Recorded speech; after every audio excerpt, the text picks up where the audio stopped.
সবাইকে অনেক অনেক শুভেচ্ছা। যে যেখান থেকে আমার ভিডিও দেখছেন, আপনারা যদি আমার ভিডিওটা ভালো লাগে আপনারা শেয়ার করবেন বেশি বেশি করে এবং সাবস্ক্রাইব করবেন আমার চ্যানেল।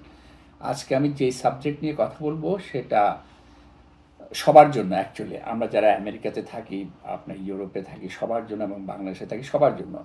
আমরা চিন্তা করি যে আসলে আমরা কি এখন আমরা রেডি কিনা যে আমরা রিটায়ার করার জন্য।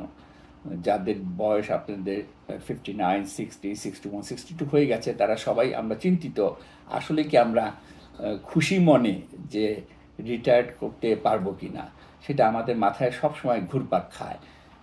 আসুন আজকে আমরা আলোচনা করি যে আমরা আসলে কতটুকু ফাইন্যান্সিয়ালি স্ট্রং এনাফ যে আমরা we are ready to retire.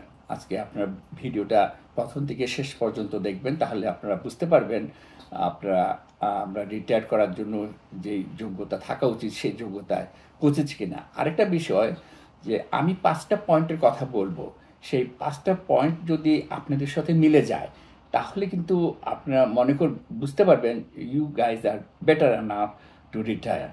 আর যদি এই 5টা পয়েন্টের সাথে আপনাদের ম্যাচিংটা না হয় তাহলে কিন্তু ধরে নেওয়া যায় আমরা এখনও বা আপনারা এখনও রেডি না রিটায়ার করার জন্য। তবে প্রথমে ভিডিওর আগে আমি বলে নেই, আমি কোনো ফাইন্যান্সিয়াল অ্যাডভাইজার না এবং কোনো ফাইন্যান্সিয়াল প্ল্যানারও না। আমি আমার যে অভিজ্ঞতা সেটার আলোকে আপনাদের সাথে সবসময় শেয়ার করে থাকি।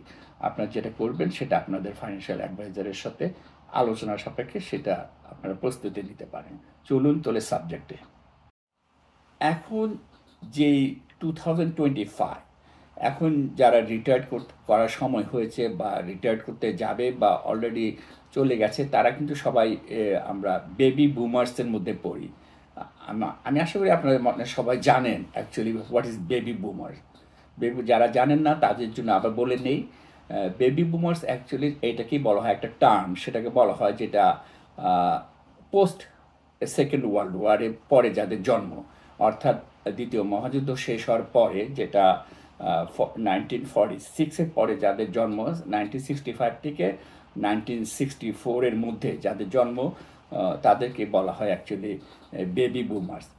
কারণ এই সময়ে প্রচুর শিশু জন্ম হয়েছে, তার কারণ যুদ্ধের পরে, দ্বিতীয় মহাযুদ্ধের পরে আপনার American soldier, European soldier, Australian soldier তারা যুদ্ধ থেকে বাসায় ফিরে গেছে, নিজের নিজের হোমে তারা ফিরে গিয়েছিল। সেই জন্য সেই সময়টাতে প্রচুর শিশুর জন্ম হয়। আমি নিজেও বেবি বুমার্সের মধ্যে পড়ি। এই বেবি বুমার্সরা অ্যাকচুয়ালি লাকি, কারণ আগে বেবি বুমার্সদের আগে তারা কিন্তু এত ওয়েলদি ছিল না। এখন ইন জেনারেল বেবি বুমার্সদের যে জেনারেশন তারা খুব লাকি এবং দে আর রিচ এনাফ, বিকজ তাদের সময় ইন্টারেস্ট রেট তারা কম পেয়েছে, তাদের সময় ইকোনমি বুম হয়েছে, তাদের সময় ব্যবসা বাণিজ্য এবং ইভেন কি আপনার নর্থ আমেরিকায় ইন্ডাস্ট্রিয়াল রিভলিউশন হয়েছে, সেই কারণে they are very lucky actually. World wide actually যে টোটাল পপুলেশন আছে তার পপুলেশনের 20% বেবি বুমার্স ইনক্লুডেড। তার মানে আপনার টোটাল পপুলেশন 20% বেবি বুমার্স। তাদের এখন সময় তারা রিটায়ারমেন্টে যাবে, কেউ যাবে বা কি চিন্তা করছে তারা যাবে, কেউ কেউ অলরেডি চলে গেছে। এখন যে জেনারেশন চলছে আপনার সব দেশেই বলেন রিচেস্ট জেনারেশন, অ্যাকচুয়ালি এর আগে মানুষ এত রিচেস্ট ছিল না। বেবি বুমার্সদের জেনারেশনটা ভেরি রিচেস্ট, সেটা আগেই বলেছি তারা কেন। Still they are richest generation আমরা পাচ্ছি, কিন্তু এই generation are very concern about their retirement. Why? Because তারা দ্য গ্রেট ডিপ্রেশন 1930, 1920 যে গ্রেট ডিপ্রেশন, সেটার থেকে তারা দাদা বাবা থেকে তাদের শুনেছে, তারা এই ব্যাপারে তারা কনসার্ন, তারা জানে what was at that time 1930 the great depression. তারপরে তারা দেখেছে .com-এর যে ক্র্যাশ, সেটাও তারা দেখেছে।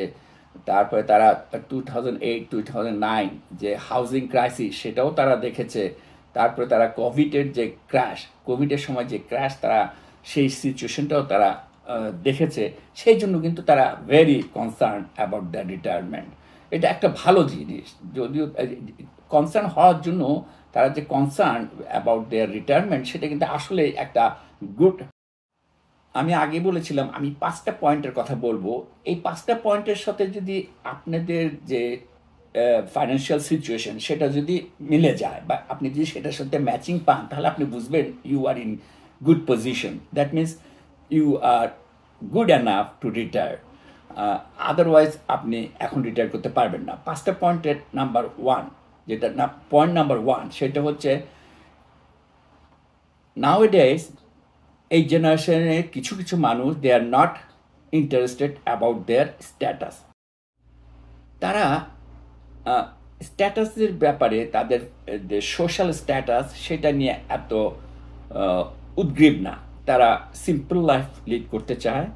তারা ইচ্ছা করলে পারতো যে স্ট্যাটাস রিচ স্ট্যাটাস মেনটেন করতে, কিন্তু তারা এটা নিয়ে খুব একটা কনসার্ন না। They like to live like a modest life, they like their simple life, they are not at all interested in their social status. এই একটা পয়েন্ট, এটাও আপনি আপনার সাথে মিলিয়ে নেবেন। আপনিও কি আপনার যে মনের চাহিদা বা মনের সাথে আপনার এই নাম্বার 1টা মিলে কিনা। আমি 5টা পয়েন্ট বলবো একটা একটা করে, সবগুলো যদি মিলে যায় তাহলে you are good enough to retire. Number 2তে যেটা আসে, number 2, they lives below their means. এটার অর্থটা হলো গিয়ে তারা থাকতে পারতো ভালো, কিন্তু সেই ভালো স্ট্যাটাস মেনটেন না করে তারা সচরাচর একটা মিনিমাম একটা স্ট্যান্ডার্ড মেনটেন করে সমাজে থাকে এবং চলে। তাদের খরচ করার আপনার ক্যাপাবিলিটি আছে। লট অফ বেবি বুমার্স তাদের খুবই খরচ করার মতো ক্যাপাবিলিটি আছে, কিন্তু তারা ইন্টারেস্টেড না। তারা খরচ বাঁচিয়ে চলে এবং তাদের যে ইনকাম সেটা হাই এনাফ, কিন্তু তারা সেই ইনকামকে সব খরচ করে ফেলে না। They have the tendency to save a lot. এটা গেল নাম্বার 2। সাইন নাম্বার 3 নম্বর sign, they paid off their home mortgage or maybe almost close to paid off their home mortgage, or they don't have any debt at all. যাদের বাড়ির mortgage paid হয়ে গেছে, এই সকল যে বেবি বুমার্স যেটা আমাদের বয়সী এখন, তাদের বাড়ির মর্গেজ পেইড করে ফেলেছে অনেকেই। তারপরে আপনার তাদের কোনো ডেপ নাই, কোনো ক্রেডিট কার্ড ডেপ নাই, তাদের কোনো আদার লোনের কোনো ডেপ নাই। তারা কিন্তু খুব ভালো পজিশনে আছে। তারা অনেকে আছে আবার ইচ্ছা করলেই আপনার যে ব্যালেন্সটা আছে এখন মর্গেজের বাড়ির, সেটা ইচ্ছা করলে তাদের সেভিংস এনাফ মানি আছে, কিন্তু ইচ্ছা করলে কিন্তু তারা পেড অফ করে দিতে পারে। যেহেতু তাদের সময়ে তারা যখন বাড়ি কিনেছে, তাদের সময় তারা অনেকেই রিফাইন্যান্স করে অথবা যেভাবেই হোক তারা 3% বা বিলো 3%-এর নিচে তারা মর্গেজ ইন্টারেস্ট রেট পেয়েছিল। তারা হয়তো এখন পেইড অফ করে দিচ্ছে না, কারণ চিন্তা করছে তার কাছে যে সেভিংসটা আছে বা whatever savings they have, তারা যদি অন্য জায়গাতে আপনার ইনভেস্ট করে সেটার থেকে যে রিটার্নটা আসবে মেবি সেটা তারা পারে তার চেয়ে বেশি রিটার্ন ব্যাক করতে, 3%-এর উপরে। সেজন্য সেটা তারা তাদের এনাফ মানি আছে, কিন্তু তারা বাড়িটা পেইড অফ না করে তারা ইনভেস্ট করছে। They know how to invest, and তারা 3%-এর উপরে 4%, 6%, 7%, হোয়াট এভার 8%, 9% তারা রিটার্ন পাচ্ছে। They are this is a very good sign. তো আপনিও আপনার সাথে মিলিয়ে নেন, আপনিও কি এই পর্যায়ে। Sign number 4, a lot of baby boomers, they have emergency fund for more than 6 months, maybe 6 months-এর উপরে অথবা 7 months, 8 months পর্যন্ত তাদের ইমার্জেন্সি ফান্ড আছে, তাদের সেভিংস। তারপরে আপনারও যদি থাকে সেটাও ভালো কথা। তারপরে সেই ইমার্জেন্সি ফান্ডটা তারা কখন ব্যবহার করবে? Any problem, any situation, health situation, আপনার গাড়ি খারাপ হতে পারে, আপনার এনি সিচুয়েশন অ্যারাইজ করতে পারে any time in your life. তারা তখন এনাফ মানি তাদের ইমার্জেন্সি ফান্ডে রাখে বা আছে, তারা সেখান থেকে খরচ করে তারা তাদের যে প্রবলেম, টেম্পোরারি যে প্রবলেম, সেটা তারা ওভারকাম করতে পারে। এটা ছিল আপনার সাইন নাম্বার 4। এটাও আপনি চিন্তা করেন আপনারও কি মোর দেন 6 মান্থ যে ইমার্জেন্সি ফান্ড, যে আপনার মাসে যে খরচ হয় সেই খরচের 6 টাইম আপনার ইমার্জেন্সি ফান্ডে আছে কি না, it's a good sign.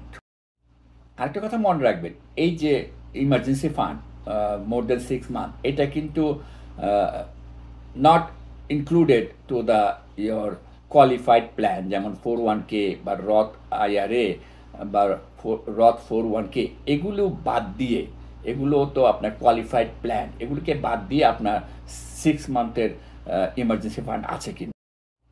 Last sign number 5, a lot of baby boomers, they have sizable amount of social security or pension or annuity. আপনার যদি সিজেবল অ্যামাউন্ট অফ সোশ্যাল সিকিউরিটি আপনি হিসাব করে দেখেন যে সিজেবল অ্যামাউন্ট অফ সোশ্যাল সিকিউরিটি আপনি পাবেন যখন আপনি ফুল রিটায়ারমেন্টে যাবেন, অথবা আপনি সিজেবল অ্যামাউন্ট অফ মানি আপনার ফিক্সড আসতেই থাকবে, আপনার পেনশন আছে অথবা অ্যানুইটি কিনেছেন আপনি ইন্স্যুরেন্স কোম্পানির থেকে, সেটা যদি থাকে আপনাকে পায়কে। সো এই 5টা সাইন যে আমি বললাম এগুলির সাথে আপনি মিলিয়ে দেখবেন যে আপনার সিচুয়েশনটা এই 5টা সাইনের সাথে মিলে কিনা। যদি এই প্রত্যেকটা সাইনের সাথে মিলেন, আপনি বলবেন, হয়তো এখানে অনেকেই বলছেন ইয়াপ আই হ্যাভ দ্যাট, অনেকেই বলছেন ইয়াস আমার সাথে মিলে, একদম 5টা পয়েন্টই আমি সাইনগুলো আমার সাথে মিলে যায়, তাহলে ধরে নেবেন আপনি ভেরি গুড পজিশনে আছেন এবং you are ready to retire. অনেকে আবার হিসাব করে নেবেন আপনি রিটায়ার করলে, যে আপনি রিটায়ার করার পরে যে বাকি খরচগুলো, যে বাকি যেগুলো চিন্তা করতে হবে যে আসলে আমি রিটায়ার করতে পারবো কিনা, এই সাইনগুলি থাকলে it's a sign that you are ready to retire. সুতরাং এত চিন্তা না করে যারা বেবি বুমার্স আছে, যে আমাদের বয়সী এখন বা আমার চেয়ে বেশি বা আমার চেয়ে কম, তারা কিন্তু সাইনগুলো মিললে দে আর অ্যাকচুয়ালি রেডি টু রিটায়ার।